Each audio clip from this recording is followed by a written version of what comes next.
Бүгінгі таңда мемлекеттің тыңдаушы мемлекет саясаты жүруде. Осы тыңдаушы мемлекеттің көмекші құралы бір көпірі бұл үкіметтік емес ұйымдар деп санаймын. Өйткені үкіметтік емес ұйымдар күнделікті халықпен жұмыс істейді, бұқарамен жұмыс істейді, қоғамдық пікірді ескереді.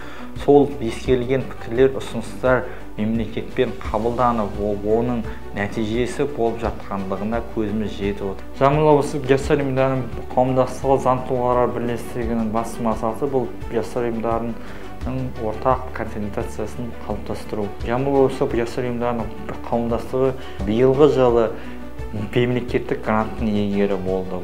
Бұндай факт бізде осындай Жамбыл облысында үкіметтік емес ұйымдардың арасында алғашқы болып біздің ұйым қол жеткізді. Үкіметтік емес ұйымдарға арналған сыйлыққа биылдық жылы біздің ұйымымыздың тікелей көмегімен 8 ұйым өзінің құжаттарын тапсырды сыйлыққа алуға.